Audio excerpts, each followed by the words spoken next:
Caríssimos amigos e irmãos, que a paz do Senhor esteja com todos vocês. Estamos no mês da Bíblia, estamos no 50º mês da Bíblia, ou seja, há 50 anos a Igreja do Brasil quis fazer desse mês de setembro o mês da Bíblia, porque coincide também com a comemoração de São Jerônimo no final do mês, quando também temos o Dia da Bíblia. É importante que nós saibamos que a cada dia de buscar alimento na palavra de Deus e que cada vez mais nós temos essa animação bíblica de toda a pastoral. São os passos que nós estamos dando através dos tempos, através dos anos, aprofundando os temas bíblicos, aprofundando os livros da Bíblia e agora como é a maneira de trabalhar, um ano o Antigo Testamento, outro ano o Novo Testamento, sempre um livro bíblico para ser aprofundado, estudado e lido. Nós estamos nesse ano lendo a carta aos Gálatas, a carta de Paulo, e que tem como lema, pois todos vós sois um só em Cristo Jesus. E o texto da carta de Tiago hoje, que fala das obras, está muito assim ajudando a uma discussão importante que Paulo tem nos Gálatas, que fala da questão da lei, das obras e da graça. Ou seja, então são situações que a igreja, no decorrer dos tempos, foi aprofundando e vendo a importância da graça de Deus, mas dessa correspondência à graça de Deus, que nos faz também ter obras, nos faz também viver como consequência, né, aquilo que nós queremos ir ao encontro do outro. Porém, o centro é Jesus Cristo, o encontro com o Senhor. Não é com um texto, não é com um mandamento, mas sim com Cristo Jesus. Ele, justamente, quando nós o encontramos, que transforma nossas vidas e, consequentemente, nos faz aceitar o amor de Deus e, consequentemente, nos faz amar os outros e, consequentemente, também concretizar esse amor através de passos com obras junto aos irmãos e irmãs. Uma palavra muito importante, que basta que nós conheçamos a Escritura total, não apenas um trechinho dela, para podermos perceber também a importância de vivermos na graça de Deus.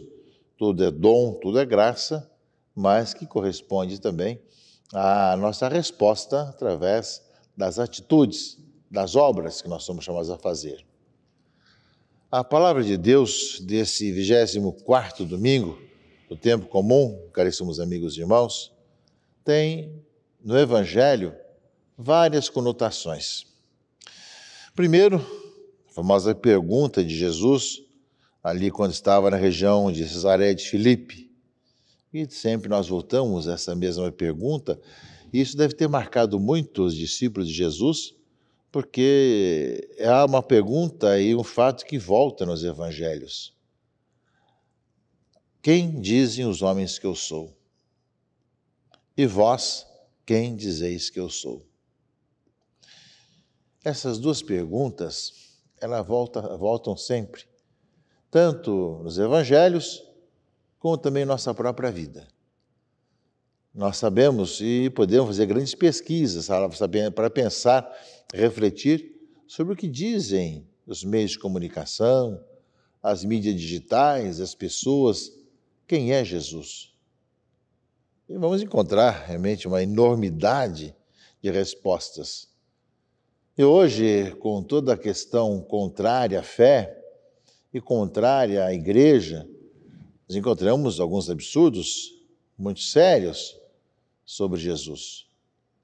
Mas a grande pergunta é, e para vocês, quem sou eu? Quem sou eu? Ou seja, como é que nós o encontramos? Eu falava disso agora há pouco, com relação à fé e às obras. Ou seja, o encontro com o Senhor ressuscitado e tendo como Messias da nossa vida, é que nós vamos ver a diferença que temos em nosso dia a dia. E é bem isso, meus irmãos e irmãs, que acontece nessa primeira parte do Evangelho. Primeiro, a resposta da pesquisa feita. Alguns dizem que tu és João Batista, outro que és Elias, um dos profetas. Ou seja, há muitas opiniões. Mas, na pergunta pessoal, Pedro responde em nome da igreja: Tu és o Messias, ou seja, o esperado de Israel, o povo que esperava o Salvador. Tu és o Messias, o Filho do Deus vivo. Ou seja, quem é Jesus? É claro que hoje não significa dizer tu és o Messias, que para a grande parte do povo as pessoas nem vão entender o que significa isso. Mas dizer quem é Jesus para nós, em nossa vida. Ou seja, como é que eu me distingo por ser cristão? E se eu não fosse cristão, qual seria a minha vida? Teria sentido a minha existência se não fosse por Jesus Cristo?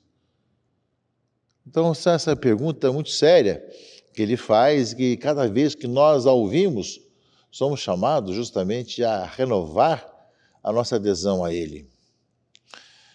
Porém, mesmo Pedro tendo respondido corretamente, ainda faltava ele compreender um pouco de umas coisas a mais, que Cristo vai esclarecer, né? Começou a ensiná-los que o Filho do Homem devia sofrer muito, ser rejeitado pelos anciãos, pelos sumos sacerdotes, doutores da lei, ser morto e ressuscitar no terceiro dia. Isso é o que nós vamos escutar no Cântico do Servo Sofredor de Isaías, leitura primeira desse domingo. O Senhor abriu meus ouvidos, não lhe resisti nem voltei atrás. Ofereci as costas para os que me bateram, as faces para me arrancarem a barba.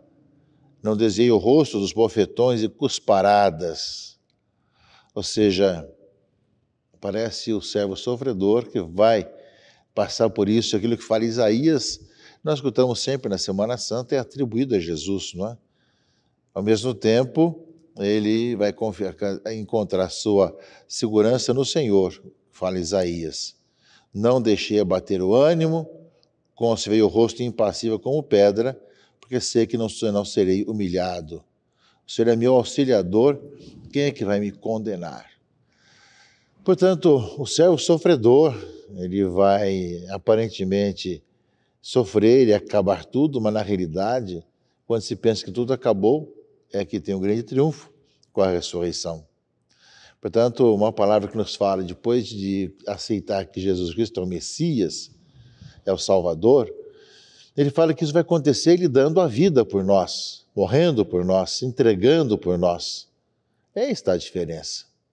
Não é um Messias que vai entrar a cavalo pelas ruas de Jerusalém como grande conquistador, mas alguém que vai morrer na cruz e derramar seu sangue como cordeiro na Páscoa, oferecendo a sua vida para ser, nosso Senhor e dar a sua carne, e seu sangue em alimento no seu corpo e no seu sangue, para que nós possamos viver uma vida nova. E ainda mais, caríssimos amigos e irmãos, Pedro se escandaliza. Ele tinha respondido tão direitinho, mas quando Jesus diz que ele vai sofrer, vai morrer, ser condenado, Pedro repreendeu, né? E aí então Jesus vai dizer para Pedro: vai para longe de mim, Satanás. Tu não pensas como Deus, e sim como os homens.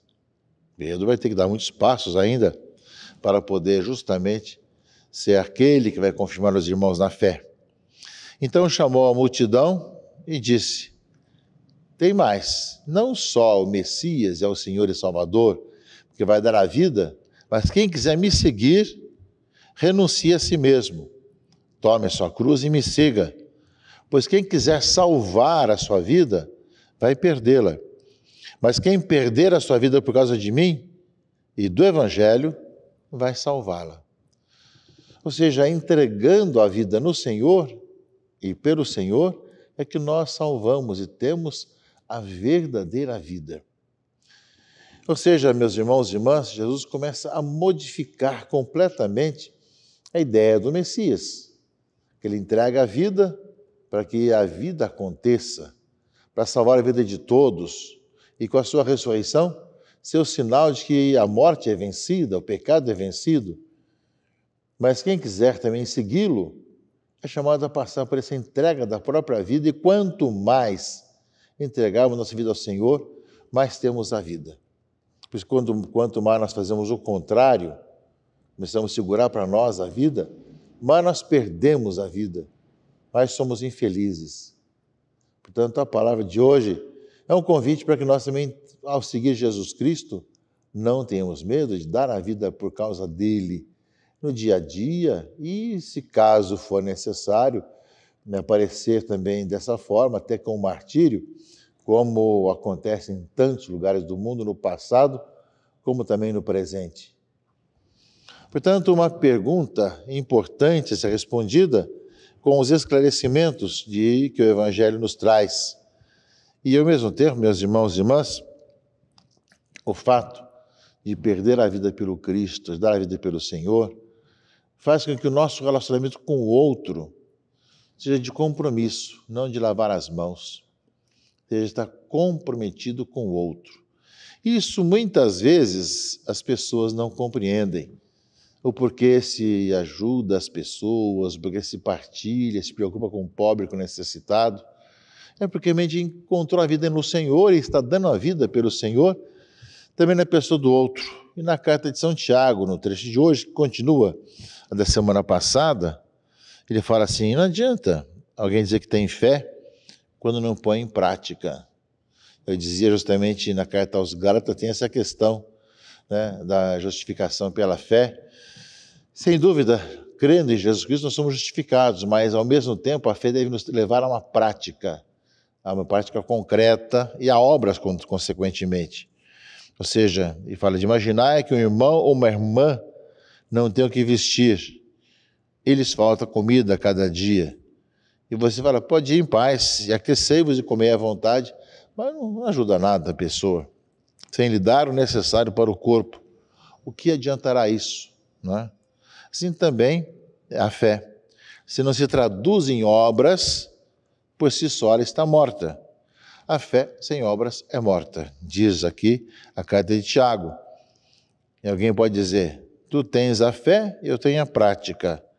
Tu mostra-me a tua fé sem as obras, e eu mostrarei a minha fé pelas obras. São Paulo, na carta aos Gálatas, vai abordar isso, a importância de crer em Jesus Cristo, de aceitá-lo, de encontrar em Jesus Cristo a vida e, consequentemente, por ter encontrado, ter a prática, de ter obras que demonstrem em quem nós colocamos a nossa vida, em quem nós acreditamos. Portanto, é uma oportunidade, meus irmãos e irmãs, de, nessa palavra de hoje, proclamar em quem nós cremos e quem é Jesus para nós, cada vez que nós também olhamos para o outro e nos comprometemos uns com os outros para que, crendo, aceitando Jesus Cristo, nós também possamos ser enquanto as pessoas para ajudar as pessoas em suas necessidades e, ao mesmo tempo, naquilo que passa, né, pela tribulação. Hoje são muitas situações que existem, muitas pessoas que sofrem, ou nas tribulações devido à doença, ou a questões financeiras, ou aquilo que nos divide com as polarizações ideológicas e partidárias, ser uns contra os outros, tanto na sociedade, como na família, como na própria igreja, e esquecendo que é o Senhor que nos une, e por causa de Jesus Cristo nós somos salvos pela fé, acreditamos no Senhor, somos justificados no Senhor, mas que através das obras vamos demonstrando em quem acreditamos, em quem colocamos justamente a nossa esperança, que é Jesus Cristo, nosso Senhor.